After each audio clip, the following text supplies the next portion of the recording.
Salve, torcedor vascaíno! Bom dia! É um prazer estar com você por aqui nesse sábado pela manhã. Ansioso, a partir de amanhã a bola volta a rolar, estreia do Vasco no Campeonato Brasileiro de 2025. Um clássico de grande importância no futebol brasileiro. Vasco e Santos, quantas histórias temos nesse confronto? Aliás, já vou fazer um convite para você aqui.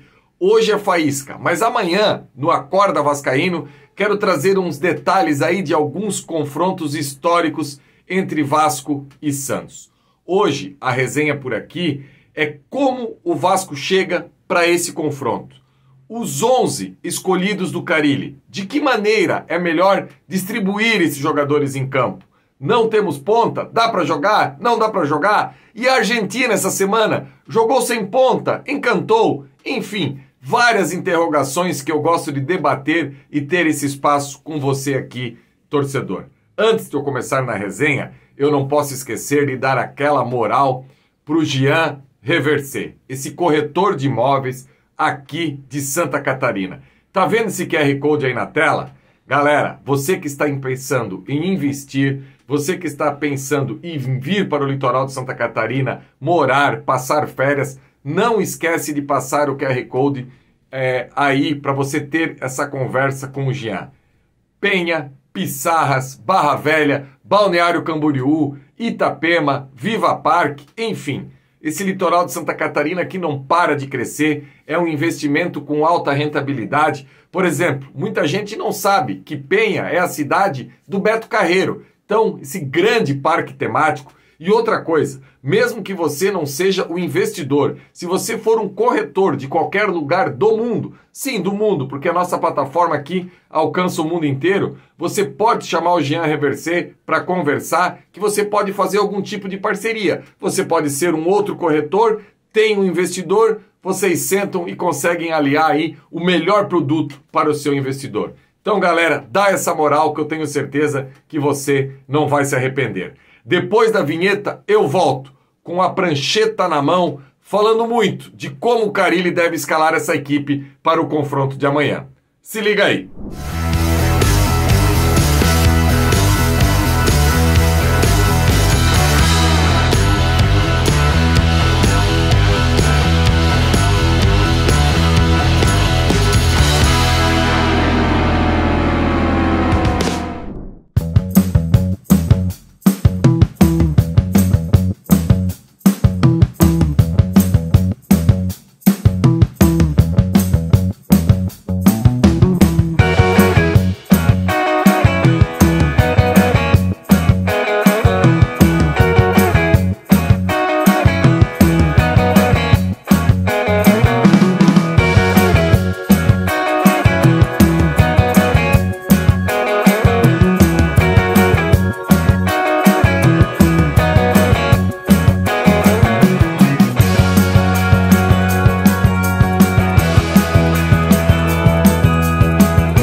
Então, torcedor vascaíno, chegou a hora da bola voltar a rolar.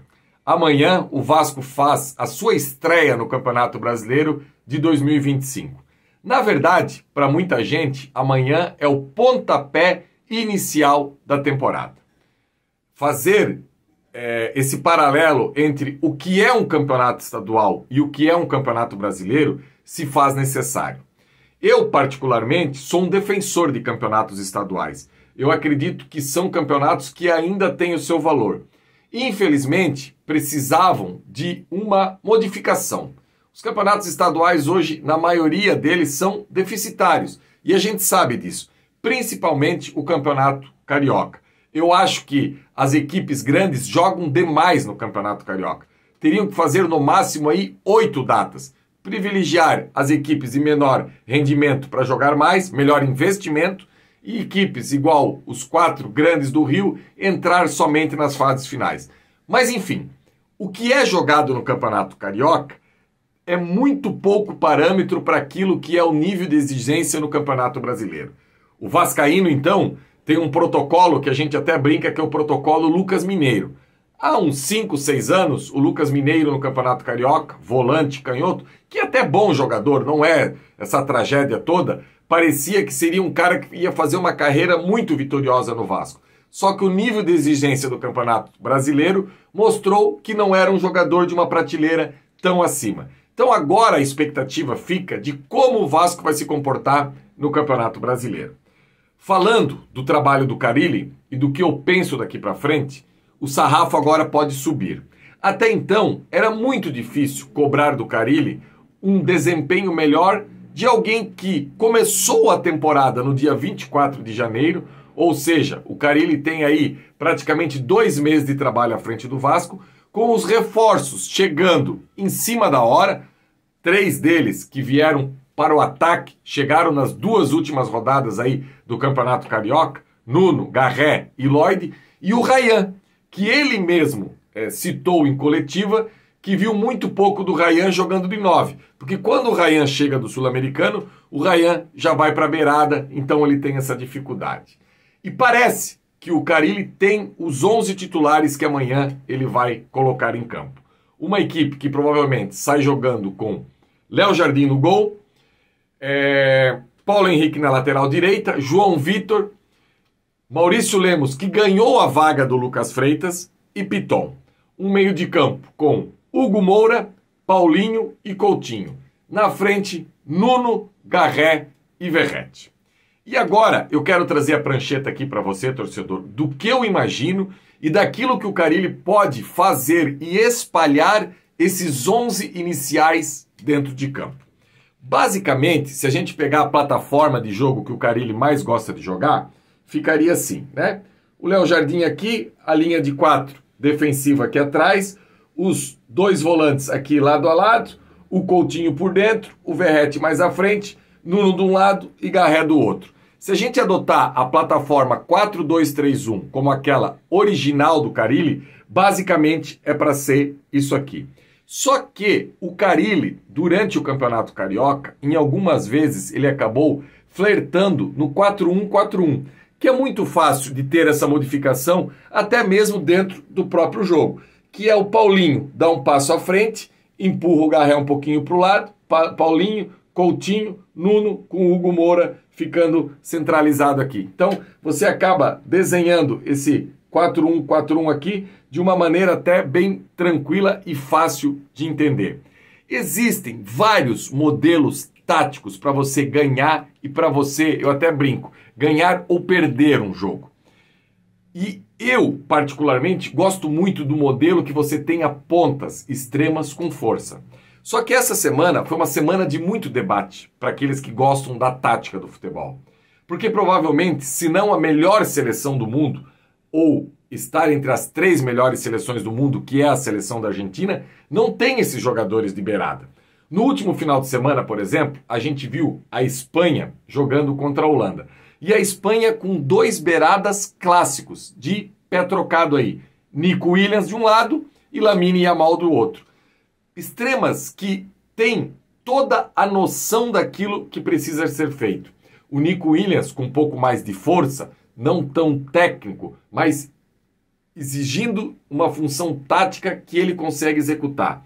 Já o Lamine Yamal, dentro de um improviso, dentro de uma qualidade técnica. E a Espanha fica protegida pelo lado na questão tática quando vai defender e na questão técnica quando vai atacar.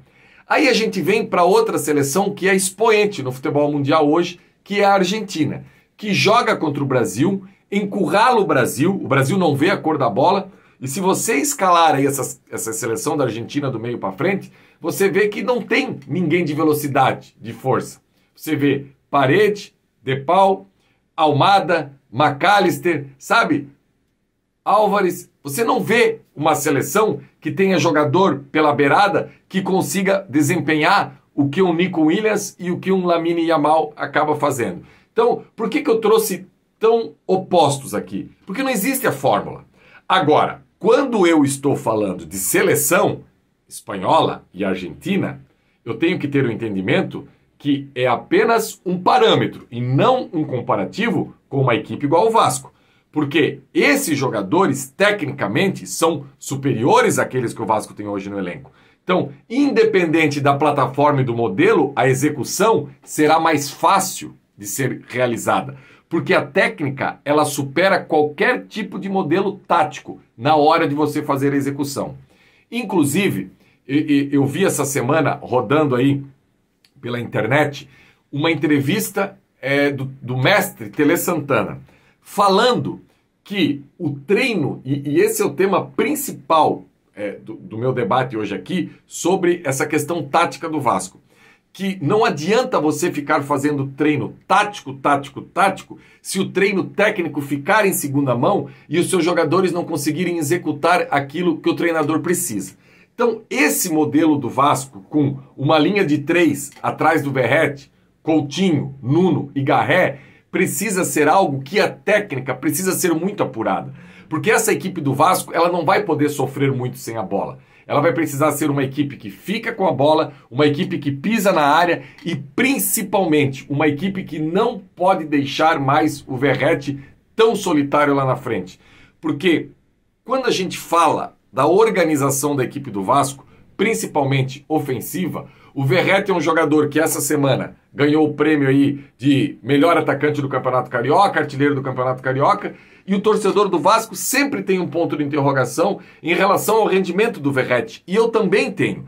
Eu acho que o Verratti poderia e deveria entregar mais tecnicamente. Só que os números dele acabam maquiando essa situação que ele não entrega dentro de campo.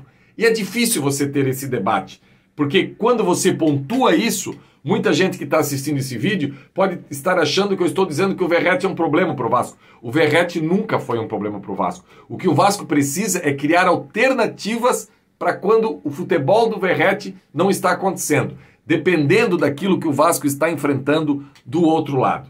Então, torcedor, o recado que eu queria deixar hoje aqui é que amanhã a gente faz a estreia no Campeonato Brasileiro e a planificação tática que o Carille vai escolher é aquilo que ele treinou durante essa semana. A gente espera que o Vasco fisicamente possa ter dado um salto, que o Vasco possa estar mais organizado, que o Vasco possa estar mais, principalmente, agrupado. Nos últimos jogos, o Vasco começou a querer ficar espaçado novamente. E quando a gente fala do trabalho do Carille durante toda a sua carreira, algo que todo mundo pontua: o Carille faz equipes organizadas. Se elas não empolgam, mas pelo menos elas são organizadas. E agora, o Carille teve 3 semanas para fazer dessa equipe do Vasco uma equipe organizada. E o que a gente espera é que amanhã à noite, 18h30, a gente possa desfrutar de uma equipe organizada. Perder e ganhar faz parte do jogo. E que os jogadores escolhidos, num primeiro momento, esses 11, possam executar bem, taticamente, aquilo que eles tenham técnica para fazer durante os 90 minutos. Beleza, torcedor? Esse foi o meu recado do Faísca hoje por aqui. Espero que tenham gostado. Tem uma outra formação? Tem uma outra ideia? Senta o dedão no like aí. Tá fechando a live agora, não custa nada. Senta o dedão no like, deixa o comentário aí embaixo, que é sempre importante para fortalecer o nosso trabalho aqui no canal. Nossa programação continua hoje, amanhã tem Esquenta, e eu estarei novamente com vocês no Acorda Vascaíno amanhã, no Ave Mais, falando sobre alguns confrontos interessantes da história de Vasco e Santos. E também no pré-jogo amanhã, a partir das 17 horas. Tamo junto, galera. Abraço e um ótimo final de semana.